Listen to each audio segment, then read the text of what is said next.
Class 10th के एक और महत्वपूर्ण वीडियो क्लास में आप सभी का स्वागत है। जैसा कि आप सभी जानते हैं कि इस चैनल पे आपके मैट्रिक बोर्ड एग्जाम 2027 के लिए सभी विषय से पहले महत्वपूर्ण ऑब्जेक्टिव प्रश्न की हम लोग चर्चा कर रहे हैं। और जैसे अभी चैप्टर वाइज हम लोग लेकर चल रहे हैं, जब ऑब्जेक्टिव आपका समाप्त हो जाएगा फिर सभी चैप्टर से मॉडल पेपर फिर सब्जेक्टिव प्रश्न की चर्चा करेंगे। तो इस सीरीज को आगे बढ़ाते हुए मैथ का क्लासेज आपको मिल ही रहा है। अब हम लोग आपके साइंस की भी शुरुआत की। काफी विद्यार्थियों का डिमांड रहता है कि साइंस का भी ऑब्जेक्टिव और सब्जेक्टिव कराइए, जो कि आपके मैट्रिक बोर्ड एग्जाम 2027 के लिए महत्वपूर्ण है। तो साइंस में आप जानते हैं 3 सेगमेंट है हमारा, एक फिजिक्स, केमिस्ट्री और बायो। और साइंस तो और ध्यान से पढ़ना चाहिए क्योंकि 3 बुक पढ़ के फिजिक्स भी पढ़ना है, केमिस्ट्री भी, बायो भी, और मात्र कितना नंबर का रिटन एग्जाम आपको देना है? 80 मार्क्स का। क्यों? क्योंकि 20 मार्क्स का इसमें क्या होता है? प्रैक्टिकल होता है।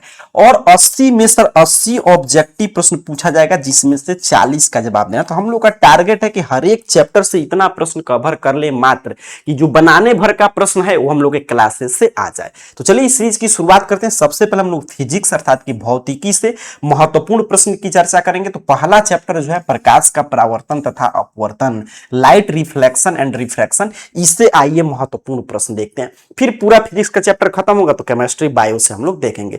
और सभी प्रश्न जो है बीएससीबी के जो प्रीवियस ईयर क्वेश्चन पेपर है उसी पे बेस्ड है, अर्थात कि जिस तरह पिछले साल प्रश्न आया है उसी अनुसार पे, उसी को ध्यान रखते हुए किस तरह मैट्रिक बोर्ड एग्जाम 2027 में प्रश्न पूछा जाएगा उसी लेवल का प्रश्न लिया गया है। एक एक प्रश्न आएगा, उत्तर दीजिएगा। बाकी हम लोग क्लासेज में और सभी बातें करेंगे। और कभी भी क्लास को देखिए आंसर जरूर दीजिएगा, और गलत हो रहा है तो जो मैं सही उत्तर बताऊंगा रटते चलेगा, क्योंकि सभी आगामी परीक्षा के लिए महत्वपूर्ण प्रश्न है।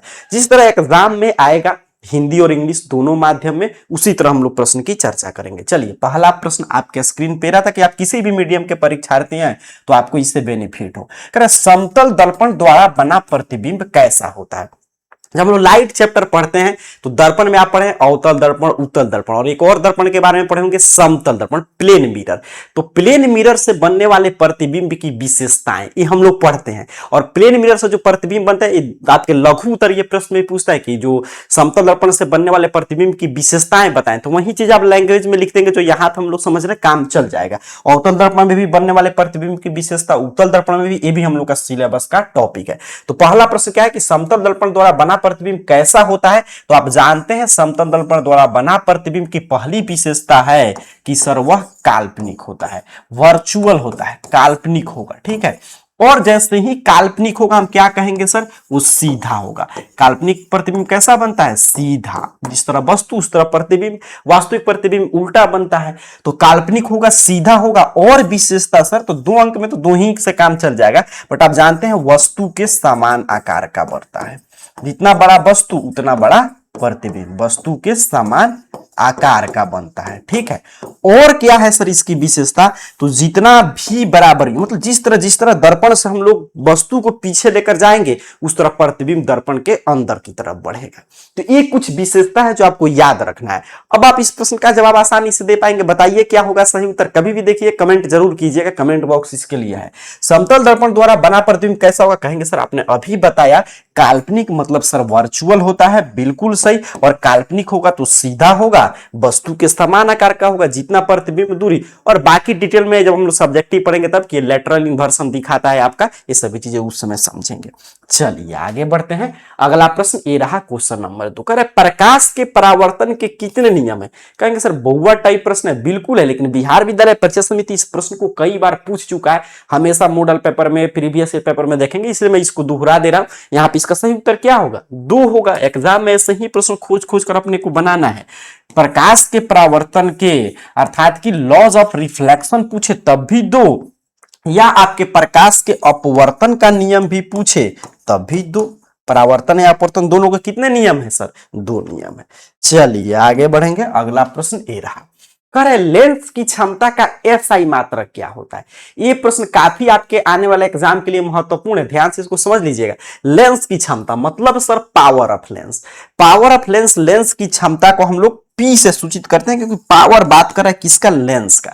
लेंस की जो क्षमता होता है सर वो उसके फोकस दूरी के व्युत्क्रम होता है, अर्थात कि फोकस दूरी f है तो लेंस की क्षमता 1/f में f, तो लेंस की क्षमता उसके फोकस दूरी के व्युत्क्रम के बराबर होता है। अब हम सर इसका SI यूनिट निकालें तो एक तो अपना 1 है, फोकस दूरी कितने मापेंगे? मीटर में, बिल्कुल सही। तो 1/मीटर, अब मीटर नीचे है, ऊपर भेजने के लिए मैं बोलूं तो आप कहेंगे सर मीटर इनवर्स, तो इसका ऐसा ही मात्रा क्या हो गया, मीटर इनवर्स। और इसी मीटर इनवर्स को क्या बोलते हैं हम लोग, डाइऑप्टर। क्या बोलते हैं सर जी, डाइऑप्टर। तो कहां पे दिया है डाइऑप्टर, ऑप्शन ए। तो option A is the right answer of question number 3। Dioptre नहीं रहे तो मीटर इनवर्स भी सही उत्तर होगा। आगे बढ़े, अगला प्रश्न देख लेते हैं।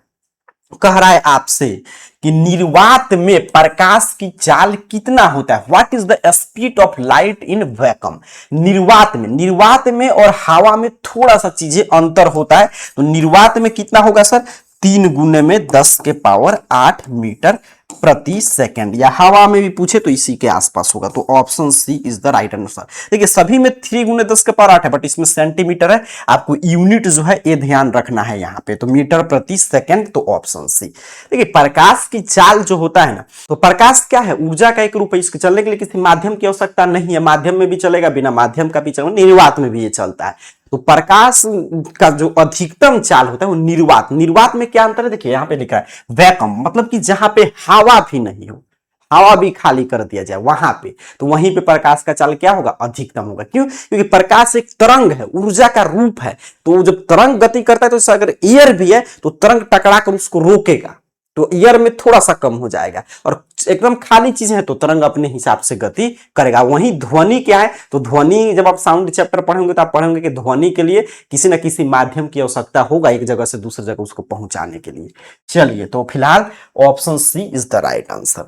आगे बढ़ेंगे सर, अगला प्रश्न कह रहा है आपसे कि मोटर गाड़ी के साइड मिरर के रूप में किसका उपयोग होता है। ये सभी अवतल दर्पण, उत्तल दर्पण के उपयोग से प्रश्न है। तो आप जानते हैं मोटर गाड़ी के साइड मिरर, मतलब जो साइड में मिरर रहता है वो उत्तल दर्पण होता है सर, कॉन्वेक्स मिरर होता है। तो option B is the right answer. ठीक है, तो मोटर गाड़ी के साइड मिरर में जब भी पूछे तो उत्तल दर्पण याद रखेंगे, ऑप्शन बी सही उत्तर है।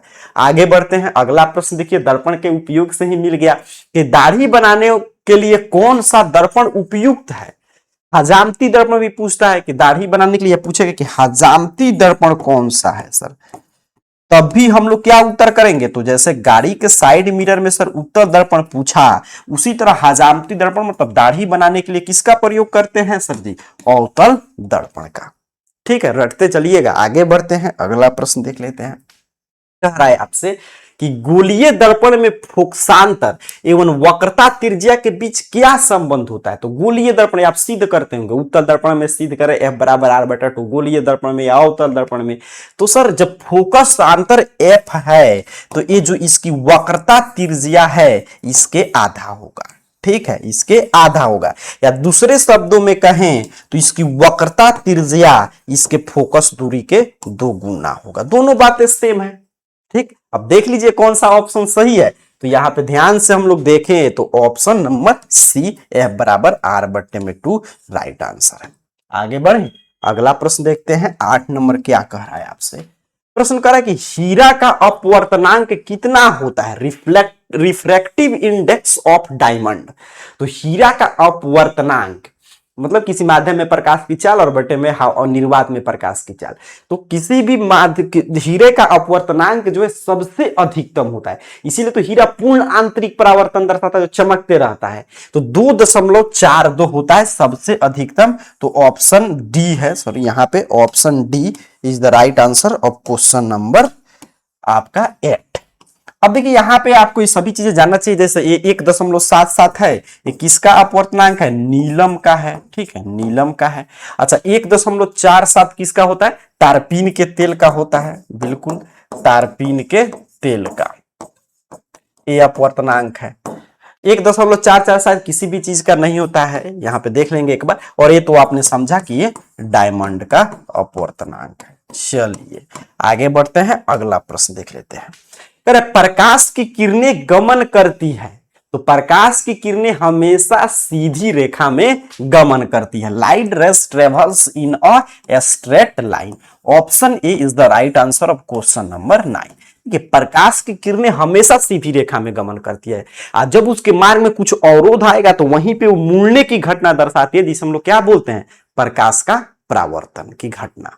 ठीक है, तो प्रकाश की किरणें हमेशा सीधी रेखा में गमन करती है। चलिए अगला प्रश्न अब लेंस से मिल रहा है आपसे। करेक्ट, किस लेंस को अभिसारी लेंस कहते हैं? देखिए दो तरह की लेंस हम लोग पढ़ेंगे सर, अभिसारी और एक पढ़ते हैं आपका अपसारी। ठीक है, अपसारी दो टर्म पूछेगा। कॉन्वर्जिंग लेंस जिसे बोलते हैं अभिसारी। तो अभिसारी लेंस हम लोग कहते हैं उत्तल लेंस को। किसको कहेंगे? उत्तल लेंस को।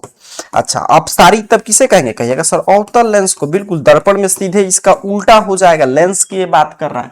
तो किस लेंस को अभिसारी लेंस कहते हैं? कहेंगे सर उत्तल लेंस को। अर्थात कि ऑप्शन ए सही, के कॉन्वेक्स मिरर है, ये कॉन्वर्जिंग करेगा। ठीक है, एक कॉनकेव मिरर है तो ये डाइवर्ज करेगा, अपसारी।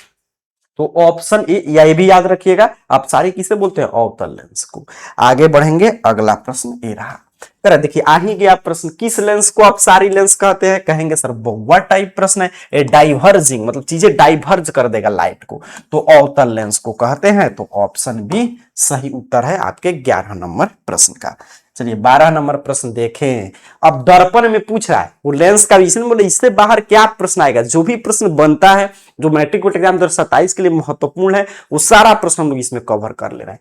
अब देखिए वहां पे पूछा था आपका लेंस, यहां पे पूछ रहा है दर्पण। तो दर्पण में भी वही होगा, अभिसारी दर्पण होगा सर अपना, और ये दर्पण की बात हो रहा है। वही आपका कॉन्वर्जिंग मिरर, और फिर यहां पे अपसारी दर्पण होगा। अब देखिए कह रहा है कि किस दर्पण को हम लोग अभिसारी, तो मैं बताया उसके उल्टे होता है इसमें अवतल दर्पण। अवतल दर्पण को क्या बोलेंगे सर? दर्पण में बात हो तो अभिसारी, और अपसारी उत्तल दर्पण को बोलते हैं। तो इसका सही उत्तर क्या हो जाएगा 12 नंबर प्रश्न का? Option C is the right answer. चलिए आगे बढ़ते हैं, अगला प्रश्न है, और ये भी याद रखिएगा, ये भी प्रश्न पूछ सकता है, अपसारी दर्पण किसे बोलते हैं? तो उत्तल दर्पण को। अगला प्रश्न आपसे कह रहा है कि प्रतिबिंब की ऊंचाई और वस्तु की ऊंचाई के अनुपात को क्या कहते हैं सर? तो उसी ही तो कहते हैं आपका आवर्धन। क्या बोलते हैं सर जी? आवर्धन। Option D is the right answer. क्या बोलते हैं सर? आवर्धन बोलते हैं। चलिए आगे बढ़ते हैं, अगला प्रश्न और आपसे कि वास्तविक प्रतिबिंब कैसा होता है? आप लोग बताइए। और रियल इमेज इज ऑलवेज, तो आपका वास्तव, अभी हम लोग चर्चा करें तो शुरुआत इसी पहले प्रश्न में ही पढ़े थे आपके काल्पनिक प्रतिबिंब के बारे में। तो जो भी उसके सीधे अपोजिट होगा, उल्टा गुण रहेगा, वो वास्तविक प्रतिबिंब का होगा। तो जैसा हम लोग पढ़े थे काल्पनिक प्रतिबिंब हमेशा सीधा बनता है, वैसे ही वास्तविक प्रतिबिंब हमेशा क्या बनेगा? आपका उल्टा बनेगा। बिल्कुल सही, ऑप्शन सी सही उत्तर हो जाएगा। काल्पनिक सीधा बनता है और एक ऐसा बनेगा वास्तविक उल्टा बनेगा सर। आगे बढ़ते हैं, अगला प्रश्न ए रहा, कर स्नेल का नियम किसके बराबर होता है? देखिए स्नेल का नियम मतलब, इसके लिए आपको जाना होगा प्रकाश के अपवर्तन के नियम में। परावर्तन है अपवर्तन, तो प्रकाश के अपवर्तन के नियम आप जब पढ़े होंगे, दो नियम इसका भी होता है। तो पहला तो वही है कि इसमें आपतित किरण और इसमें परावर्तित छोड़ के क्या हो जाता है? अपवर्तित किरण। जो प्रकाश के परावर्तन, वही तो अपवर्तन का पहला नियम, बस अपवर्तित किरण और जो अभिलंब है तीनों एक समतल में होंगे। और दूसरा जो नियम है जिसे हम लोग बोलते हैं स्नेल के नियम, मतलब प्रकाश के अपवर्तन का नियम कौन है? तो प्रकाश मतलब स्नेल का नियम क्या है? तो प्रकाश के अपवर्तन का दूसरा नियम जो है उसे हम लोग क्या बोलते हैं? स्नेल का नियम। ठीक है, और ये क्या बताता है आपका? साइन, जैसे उसमें होता है कोण आई बराबर कोण आर, इसी तरह इसमें बताता है साइन आई बटे में साइन आर। ठीक है, मतलब कि जो आपका साइन आई बटे में साइन आर, अर्थात कि कहां पे है आपका? ऑप्शन ए पे। तो ऑप्शन ए सही उत्तर हो जाएगा आपके 15 नंबर प्रश्न का। देखिए ये क्या बताता है कि जैसे उसमें हम बोलते हैं कि ये तो पहला नियम मैंने बता ही दिया, जे आपतित किरण, और इसमें हो जाएगा अपवर्तित किरण और अभिलंब तीनों एक समतल में होते हैं। और दूसरा नियम जो उसमें था कि मन आपतित आपतन कोण और परावर्तन कोण बराबर है, लेकिन इसमें क्या होता है कि आपतित किरण की जया मन आपतन कोण की जया और साइन मतलब कि जो आपका अपवर्तन इसमें किरण होगा तो अपवर्तन कोण होगा, सॉरी, तो अपवर्तन कोण की जया मतलब आपतन कोण की जया और अपवर्तन कोण की जया का अनुपात हमेशा नियतांक होता है। अर्थात कि साइन आई बट्टे साइन आर, और उसी नियतांक को हम लोग म्यू से सूचित करते हैं, जिसे क्या बोलते हैं? प्रकाश का अपवर्तनांक। ठीक है, चलिए आगे बढ़ते हैं, अगला प्रश्न देखते हैं। कर लेंस सूत्र क्या है सर, बुआ टाइप प्रश्न है। लेंस फार्मूला आप सिद्ध करना सीखे होंगे। लेंस सूत्र, दर्पण सूत्र दोनों से खूब प्रश्न आता है। तो 1/में भी और -1/में u बराबर 1/में f, ये क्या है हमारा लेंस सूत्र। तो ऑप्शन बी पे दिया है, तो ऑप्शन बी सही उत्तर हो जाएगा। देख लीजिएगा कितना नंबर प्रश्न था, 16 नंबर, बिल्कुल 1/में v माइनस 1/में u बराबर 1/में f।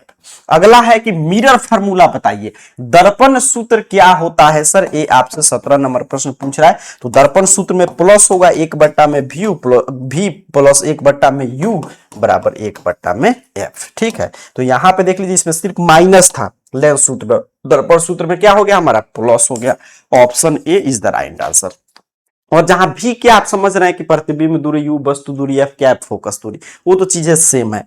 आगे बढ़ते हैं, अगला प्रश्न करें, समतल दर्पण की फोकस दूरी कितनी होती है, ये आपसे कह रहा है।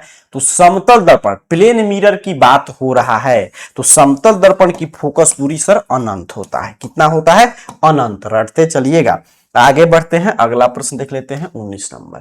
करें, उत्तल लेंस की क्षमता, जो वहीं हम लोग बात कर रहे थे शुरू में, लेंस की क्षमता जिसे डायोप्टर से सूचित करते थे, इसमें कह रहा है कि उसका साइन क्या होता है, मतलब ये आपका चिन्ह परिपाटी से प्रश्न है। तो कह रहे उत्तल लेंस की क्षमता क्या होता है सर, तो उत्तल लेंस की क्षमता पॉजिटिव, मतलब प्लस होता है, क्योंकि फोकस दूरी पॉजिटिव है। और वहीं पे अवतल लेंस की पूछता तब हम लोग क्या कहते हैं, माइनस, क्योंकि इसकी फोकस दूरी माइनस है। चलिए आगे बढ़ते हैं, अगला प्रश्न पूछ ही दिया, अवतल लेंस की क्षमता कैसा होगा, ऋणात्मक होगा, निगेटिव होगा सर। ऑप्शन बी सही उत्तर है 20 नंबर प्रश्न का। आगे बढ़ते हैं, 21 नंबर प्रश्न देखते हैं।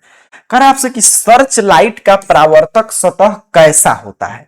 तो सर्च लाइट जो है उसका परावर्तक सतह हमेशा अवतल होता है। क्या होगा सर, अवतल होगा। ठीक है, option B is the right answer. चलिए, क्योंकि सर्च लाइट है तो भाई मतलब कि किरण को अवतल क्या कर देगा, डाइवर्ज कर देगा। तो ऑप्शन बी सही उत्तर है 21 नंबर प्रश्न का। चलिए 22 नंबर प्रश्न देखें। तो कह रहा है यदि आवर्धन का मान 1 है तो इसका अर्थ क्या है, तो इसका सिंपल सा अर्थ है कि वस्तु और प्रतिबिंब का आकार क्या है, बराबर है। क्योंकि आवर्धन वही होता है कि वस्तु की ऊंचाई बटे प्रतिबिंब h1 बटे में h2, तो जब दोनों बराबर होगा तभी तो कट के आवर्धन 1 निकलेगा। तो आवर्धन 1 है मतलब वस्तु और प्रतिबिंब के आकार बराबर है। तो option C is the right answer. आगे बढ़ते हैं, 23 नंबर प्रश्न। कह रहे पानी का अपवर्तनांक कितना होता है, रिफ्रैक्टिंग इंडेक्स ऑफ वाटर। तो ये जैसे तो हम लोग पीछे पढ़े थे हीरा का, तो उसी तरह पानी का पूछा है तो 1.33 होता है। तो ऑप्शन बी सही उत्तर हो जाएगा। ये किसका था, हीरा का था, अभी हम लोग चर्चा किए हैं पीछे।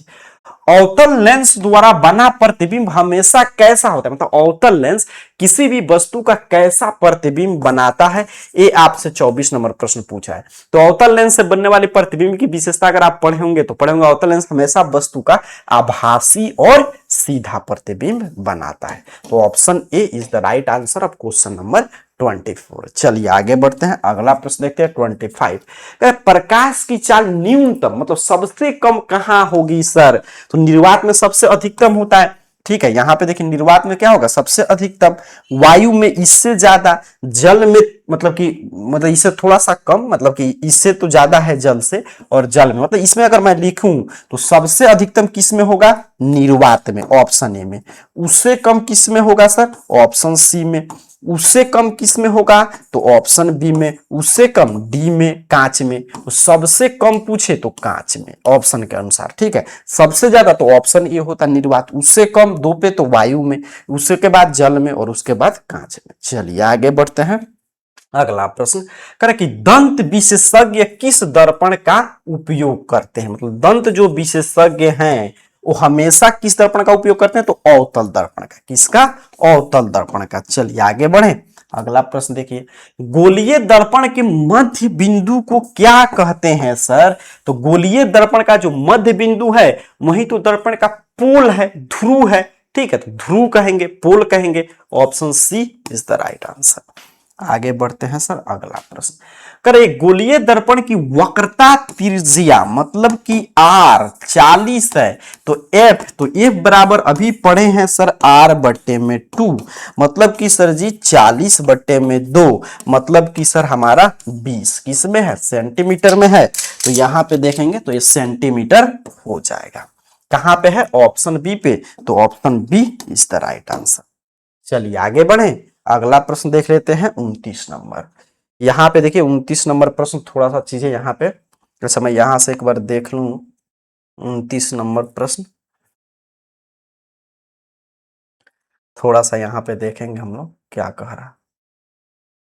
अच्छा 29 नंबर प्रश्न यहाँ पे नहीं है, ठीक है, किस कारण से स्लाइड से गायब है। चलिए 30 नंबर प्रश्न की ओर बढ़ते हैं। प्रकाश के अपवर्तन के तो बहुआ टाइप प्रश्न है सर जी, दो नियम होते हैं। ऑप्शन बी सही उत्तर है। ये पहला चैप्टर जो था लाइट रिफ्लेक्शन एंड रिफ्रैक्शन, इससे महत्वपूर्ण प्रश्न की हम लोग चर्चा किए हैं। 30 प्रश्न मैंने बताया, 30 में से आपका कुल कितना प्रश्न सही हुआ अपने नाम के साथ कभी भी क्लास को देखिए कमेंट बॉक्स में जरूर बताइएगा। आगे जब हम मिलेंगे तो अगले चैप्टर से महत्वपूर्ण प्रश्न की चर्चा करेंगे। यहाँ पे इसी में आंसर की भी तैयार किया गया है, क्योंकि ताकि ये पीडीएफ वगैरह भेजा जाएगा ग्रुप में, तो पीडीएफ नोट्स के लिए आपको डिस्क्रिप्शन में देखिएगा टेलीग्राम का या व्हाट्सअप चैनल का, फेसबुक, इंस्टाग्राम, सभी सोशल मीडिया हैंडल का लिंक होगा, तो उस पर क्लिक करके जरूर ज्वाइन हो जाइएगा। वहां पर भी महत्वपूर्ण अपडेट आपके लिए उपलब्ध कराया जाता है। या गूगल में सिंपल सा सर्च कीजिएगा, या जो भी सोशल मीडिया हैंडल यूज करते होंगे, इस चैनल का नाम AR करियर पॉइंट, वहां से पूरा सोशल मीडिया हैंडल का लिंक ओपन करेगा, तो वहां पे जरूर फॉलो करके ज्वाइन जरूर हो जाइएगा। वहां पे पीडीएफ नोट्स मिल जाएगा। मिलते हैं अगले क्लास में, तब तक के लिए इन सभी प्रश्नों को याद कर लीजिए और पढ़ाई करते रहिए। आप सभी को बहुत बहुत धन्यवाद।